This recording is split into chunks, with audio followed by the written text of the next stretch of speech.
Welcome. Let's settle into a calm space. Allow your shoulders to soften, your mind to open. Today we explore a passage from the Seth Material, a passage that calls us home to our conscious mind, to our beliefs, to our imagination, to our true power. In this exploration, we will uncover how the conscious mind is not the poor relative of your being, but the key. We will discover how beliefs shape your life, how imagination and emotion serve you, and how you might step into a new reality by conscious choice. This passage begins by acknowledging a deep truth. Our conscious mind has been stressed. It's been constrained. It's been stripped of some of its natural dignity.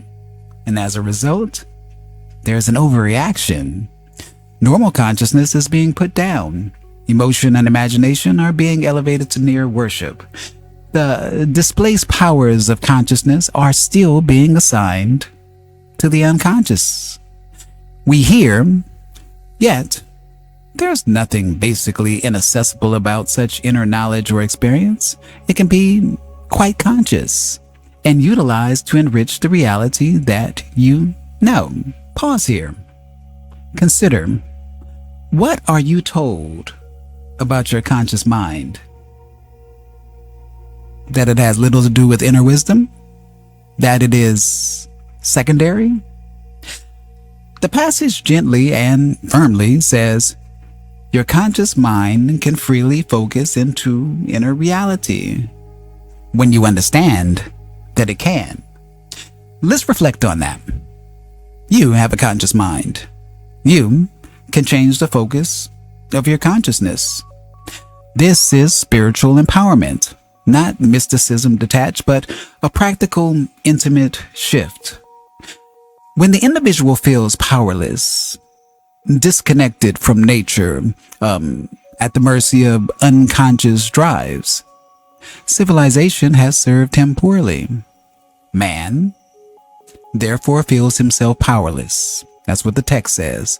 A disconnect between self and world, between mind and nature, between belief and experience.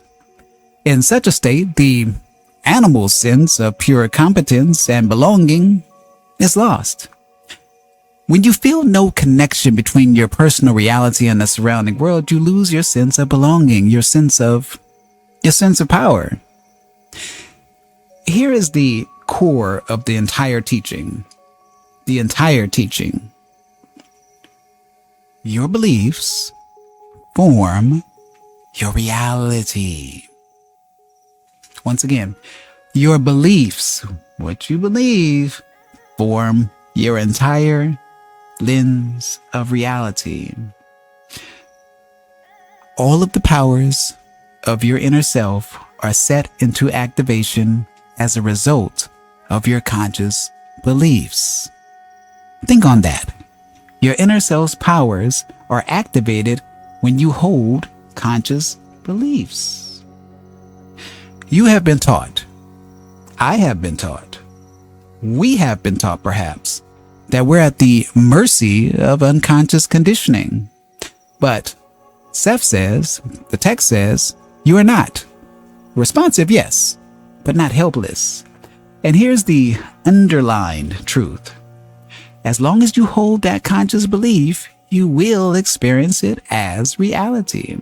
Pause and let that wash in. Your beliefs are not merely thoughts. They're creative currents.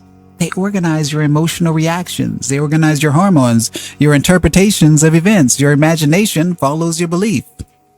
If you believe, I am unworthy, the imagination will paint the world accordingly. You imagine yourself unworthy, you feel accordingly, you interpret events through that lens, you attract and justify more of what you believe. It becomes a circle. The beliefs feed imagination, imagination feeds emotion, emotion feeds behavior, behavior feeds experience, experience reinforces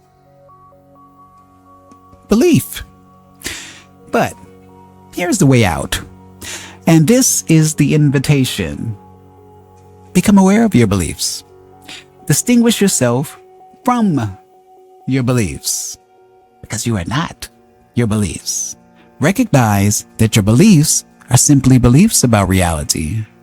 They are not reality itself. Then you change them.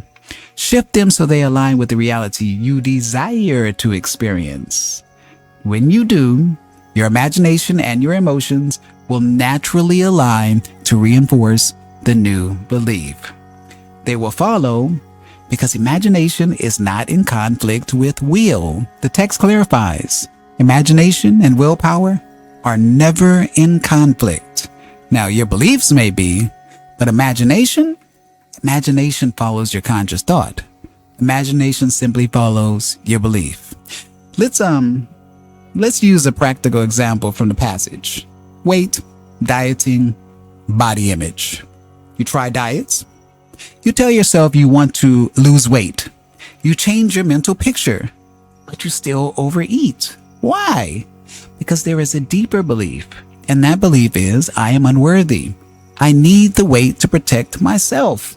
Slim, it means vulnerable.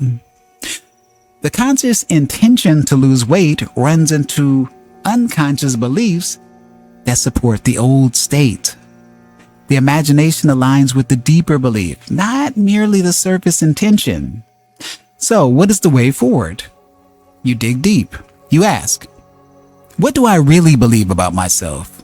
About health, about worth, about image? Once you discover the underlying belief, you change it consciously. You hold the new belief. I am worthy, healthy, I am light, I am secure. Then your imagination follows. Then your emotions respond. Then your body, behavior, reality begin to shift. And notice, you must not be anxious about the new belief materializing. Seth cautions, do not keep watching yourself. Do not worry, when will it happen? When will it happen? That fear itself negates your purpose. Instead, you play the game. You adopt the new idea. Imagine it. Imagine it happening. Know that all events are mental and psychic first, then physical. Do your imaginative work and then release the need for proof or immediate materialization. Let the inner self, the spirit, the creative dimension you are, engage the process. So, to summarize, recognize that your conscious mind is capable. It is not inferior. It is not powerless. It is not separated from your inner being. Become aware of your beliefs. Which ones run beneath your surface intentions? Which beliefs shape your experience? Distinguish yourself from those beliefs. I am not my belief that I am unworthy. Choose new beliefs that align with your desired reality. Release old ones consciously. Use imagination and emotion as your allies. Imagine the new reality as real. Feel it. Live it. Internally. Release the outcome. Release the outcome. Allow manifestation to follow without anxiety, without forced effort. In this reflective space now, breathe.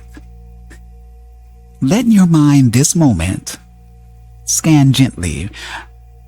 What belief am I holding that keeps me separate from the reality I desire? What belief am I unconsciously activating? And what belief would I rather hold? What if I held it fully, moment by moment? I am connected. I am creative. I am abundant. I belong. Imagine the inner currents aligning. Feel the muscle of your conscious mind exercising freedom. Know that you can change the focus of your consciousness. Know that you are the aware one. Before we close, a final reflection. The subtle tyranny is to believe that the conscious mind has no touch with the fountains of its own being, that it is divorced from nature, that one is at the mercy of unconscious drives. But truly, the passage says, You are at the center of creation. You create your experience through your beliefs. You cannot escape that fact, but it means that you are empowered, not doomed. Civilization fails you only when you accept the idea that you are powerless, but luckily you are not. You can live in joy. You can be at peace. You can live in security, in abundance, not by outside rescue alone, but by inner knowing. My conscious belief forms my reality. So, allow your beliefs to become your allies. Imagine your inner self in full activation. Let your conscious mind step into its rightful place. And as you hold that new belief, allow the reality to follow in its own gentle unfolding. Thank you for staying with me in this deep dive. I invite you in the coming days to quietly journal. Which belief am I holding? Which one will I consciously shift? How will I imagine it? May your conscious mind awaken. May your imagination serve you beautifully. May your life unfold in harmony with your highest beliefs.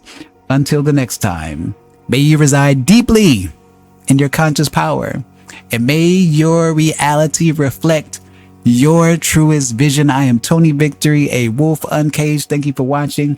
Thank you for listening. Thank you to all my supporters on Buy Me a Coffee. Until the next time, peace. If you found something in this video that sparked a thought, shifted your perspective, or just made you feel more grounded, consider showing some love by buying me a coffee. It helps fuel the channel, keeps the uploads coming, and lets me know that the content matters to you.